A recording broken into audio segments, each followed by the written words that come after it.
de nouveautés. Entre collaborations toujours plus inédites, les changements de directeur artistique surprise et les dernières folles rumeurs, la mode n'aura plus de secret pour vous. Découvrez dès maintenant toutes les dernières actus. Hello, je suis super contente de vous retrouver après quelques semaines d'absence. Comme vous le voyez, je ne suis plus dans mon décor habituel, j'ai changé. Pour ceux qui ne me suivent pas sur Instagram et qui n'ont donc pas tout suivi, j'ai pris des bureaux avec Ticia et Rosa Bonheur. On a un espace coworking où on peut tout travailler ensemble, mais on a également chacune notre petit coin. Et celui-ci est le mien. Et je voulais absolument vous montrer un petit peu la déco de ce coin et surtout remercier les marques qui m'ont soutenue et qui m'ont aidé à décorer ce petit espace. Donc on a tout d'abord Desenio que vous connaissez puisque je les adore et je travaille très régulièrement avec eux. Et là pour ce déménagement ils m'ont offert ce mur de cadre qui est juste splendide. Je me suis régalée à l'imaginer et à le faire. Et également Westwing qui m'a offert ces jolis fauteuils qu'on va voir également dans les Let's Stock Fashion avec la table. Et je suis hyper contente. Je les remercie du fond du cœur de m'avoir soutenue dans ce projet. Je vous mettrai bien évidemment tout dans la barre d'infos si jamais ça vous intéresse parce que vraiment ils ont de la très jolie déco. Et du coup me voici dans mon joli petit coin que vous allez voir dans toutes mes prochaines vidéos. Je fais pas souvent d'intro mais je trouvais que ça méritait une petite présentation. Mais ceci étant dit, on va pouvoir commencer avec les actualités parce que il s'en est passé quand même des choses. On a quelques petites actus à rattraper et on va commencer tout d'abord avec la reprise des défilés physiques. Je vous bassine un petit peu avec ça, on le sait, à cause du contexte actuel, les marques ont dû redoubler d'imagination, sortir un petit peu de leur zone de confort et nous faire beaucoup de présentations digitales. Et même si j'ai adoré ça pendant un moment, voir les marques être créatives, innover, etc., je pense qu'on a globalement fait un peu le tour et qu'il était temps de revenir au défilé physique. Et ça y est, c'est le cas. Ça va débuter là pour la Fashion Week Haute Couture qui va se dérouler en juillet. On a quand même pas mal de marques qui ont déjà confirmé leur présence. On a déjà Chanel qui est partant, qui a dit dès que ça recommence, on est là. On a également Balenciaga qui va enfin nous présenter son défilé Haute Couture. Ça devait être déjà pour l'année 2020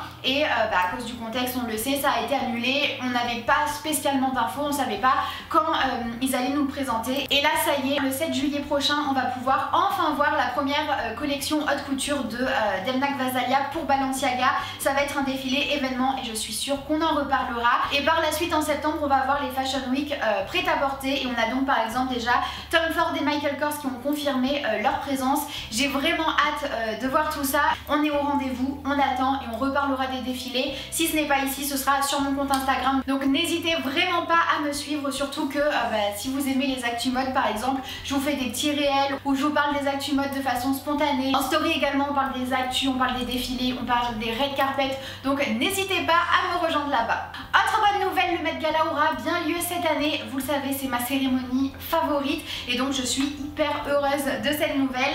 Habituellement, le Met Gala se déroule le premier lundi du mois de mai et comme vous pouvez le constater, ça n'a pas été le cas pour cette année puisque ça a été décalé au mois de septembre. Je pense que ça leur permettra d'avoir moins de restrictions et de pouvoir faire une fête un peu plus grandiose. Pour rappel, il s'agit d'une cérémonie qui donne un peu le coup d'envoi de l'exposition mode qui se déroule ensuite au Met. Et donc il y a un dress code, un thème à respecter qui correspond à celui de l'exposition. Et pour cette fois-ci, ils ont décidé de faire des thèmes qui se complètent entre la cérémonie qui aura lieu donc en septembre et la cérémonie qui aura lieu en mai 2022 puisque les dates sont rapprochées. Je suppose que c'est plus facile comme ça et même pour l'exposition, ça permet qu'elle soit un peu plus longue.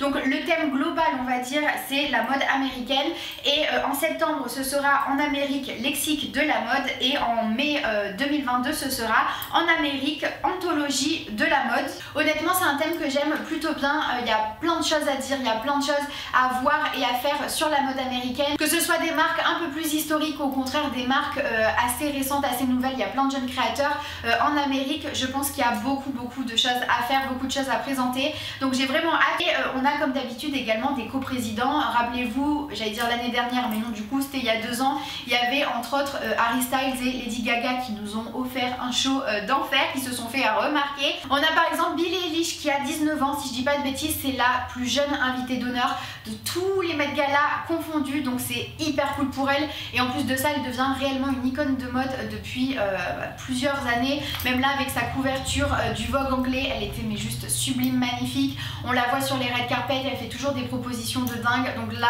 j'ai hâte de voir sa proposition au Met Gala. On a également Timothée Chalamet qui a 25 ans et qui pareil est reconnu quand même pour ses looks. Amanda Gorman qui a 23 ans et qui a fait par exemple sensation avec son manteau Prada lors de l'investiture de Joe Biden. Et puis on a Naomi Osaka qui a 23 ans et qui est entre autres ambassadrice Louis Vuitton. Donc ça fait des invités hyper mode, hyper pointus. Bref, j'ai déjà hâte.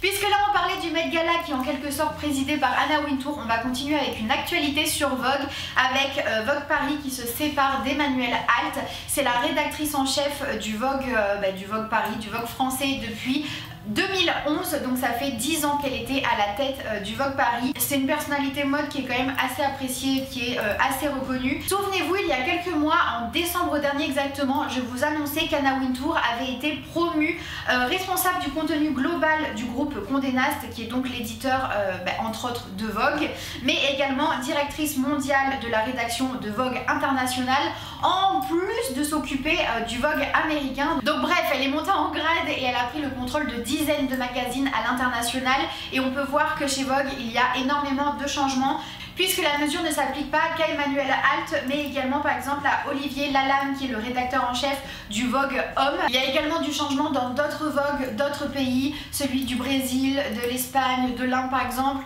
Il y a du changement même chez GQ, Vanity Fair, nous en France le glamour a été supprimé. Donc vraiment Condé Nast procède à un énorme réajustement mais on peut tout de même commencer à se faire une idée de ce qui se passe puisque à contrario par exemple Edouard Enninful qui est donc le rédacteur en chef de Paris Angleterre lui a été promu au poste de directeur éditorial européen. Ça laisse présager qu'à long terme il y ait peut-être une harmonisation des Vogue avec un Vogue européen par exemple qui serait traduit selon les pays dans lesquels il est vendu. Ils vont vers quelque chose d'un peu plus global, ça leur permettrait d'être un peu plus rentable également puisque ils sont en train de passer un peu une mauvaise passe. Donc ça serait peut-être pas si bête et très honnêtement je suis pas une grande fan d'Emmanuelle Alt, elle fait du bon boulot mais on n'a jamais eu un Vogue qui sortait de l'ordinaire, qui se faisait remarquer contrairement à des Vogue d'autres pays. Ça n'a jamais été mon préféré. D'ailleurs je suis abonnée à des Vogue étrangers et pas à celui français par exemple, donc je suis plutôt pour. On va continuer avec des actualités pas forcément joyeuses avec tout d'abord le décès d'Albert Elbaz en fin avril dernier. Le créateur est décédé à l'âge de 59 ans des suites du Covid, on parle également d'un infarctus. C'était une personnalité mode qui était particulièrement appréciée que ce soit dans le milieu de la mode ou même du grand public, il était vraiment beaucoup aimé. Et si vous ne le connaissez peut-être pas, il a travaillé entre autres chez Saint Laurent mais il était particulièrement reconnu pour son travail chez Lanvin qui a quand même duré 14 ans. Honnêtement, c'est une nouvelle qui m'a vraiment attristée. C'est un créateur que j'adorais, que j'aimais beaucoup et j'espérais secrètement son retour, pourquoi pas à la tête d'une grosse maison. C'est une personnalité que moi-même j'adorais et ça m'a rendu super triste. Ensuite on a également Felipe Oliveira Batista qui a quitté Kenzo. C'était le directeur artistique de la marque depuis juillet 2019, donc c'était patent et il quittera son poste le 30 juin prochain. C'était en fait tout simplement la date d'expiration de son contrat et ils ont décidé de ne pas renouveler. Il me semble que c'est autant du côté de la marque que du côté du créateur, sachant qu'il n'a pas réellement réussi à convaincre et à séduire les fans de Kenzo. Il avait une vision peut-être un peu trop sportif, conceptuel pour la marque. Moi j'aimais quand même bien son boulot mais c'est vrai que Kenzo n'était pas sur le devant de la scène depuis un petit moment donc peut-être qu'un changement de directeur artistique pourra changer ça. Et puis tant qu'on y est, on va continuer avec Chris Van Ash qui quitte la direction artistique de Berluti. Le créateur a annoncé cette nouvelle fin avril et c'est lui qui a décidé de quitter son poste jugeant impossible de présenter de façon contemporaine la maison dans le contexte actuel. Grosso modo il se sentait pas à l'aise dans la marque. Je pense qu'il n'a pas réussi à bien s'y intégrer et à exprimer sa vision artistique à travers la marque Berluti. Ensuite on a Jean-Paul Gaultier qui lui par contre revient sur le devant de la scène là depuis quelques mois et là cette fois-ci il a annoncé relancer sa ligne prêt-à-porter sachant qu'il n'avait pas proposé de collection prêt-à-porter depuis 2015 donc ça faisait un petit moment. Après c'est Jean-Paul Gaultier sans vraiment être Jean-Paul Gaultier puisque c'est plus lui maintenant qui fait réellement les collections. Il fait appel à des créateurs qui vont réinterpréter en fait ces iconiques de la marque. Il a fait ça, il a annoncé faire ça déjà pour la haute couture qu'on a toujours pas vu à cause du contexte actuel. Et là du coup c'est également le cas pour le prêt-à-porter. On a 5 créateurs différents qui vont en fait chacun donner leur vision de la marque, et on va également avoir 5 lancements distincts tout au long de l'été. On a eu un premier drop vendredi, donc je ne sais plus quel jour c'était, mais je vous l'avais annoncé sur Instagram en tout cas. Donc si vous me suivez, vous avez pu voir la collection directement dès qu'elle est sortie. On voit vraiment les univers des différents créateurs avec chacun leur vision, leur réinterprétation. Je trouve ça vraiment cool, et on a des produits en plus qui sont vraiment top. D'ailleurs il me semble qu'il y a plusieurs ruptures de stock sur plusieurs produits. Je trouve vraiment que c'est une bonne façon de faire perdurer sa marque. Ça reste Jean-Paul Gaultier, on découvre également peut-être de nouveaux créateurs, ça donne des opportunités, des visions de la marque différentes. Cette ligne prêt-à-porter Jean-Paul Gaultier devrait fonctionner à un rythme de 6 à 10 drops par an et hors Fashion Week. Et à chaque fois ces collections sont unisexes, inclusives, il met beaucoup en avant la communauté LGBTQ+, il y a beaucoup de vêtements genderless. Donc pour ça il est vraiment dans l'air du temps, voire visionnaire, sachant qu'en ce moment par exemple la question de genre dans la mode est vraiment d'actualité. On peut le voir dans beaucoup de marques, dans beaucoup de collections, sur les red carpet et tout ça, mais parfois on se confronte un peu à un mur, avec par exemple la photo promotionnelle de Valentino qui a fait polémique, puisque beaucoup de personnes ont trouvé que le genre du mannequin n'était pas assez identifiable. Et ça a donné lieu à des commentaires totalement déplacés, totalement irrespectueux, au point que le mannequin a dû mettre son compte personnel en privé. Ça me prouve à quel point on a vraiment besoin de continuer dans ce sens-là, parce que c'est pas encore gagné.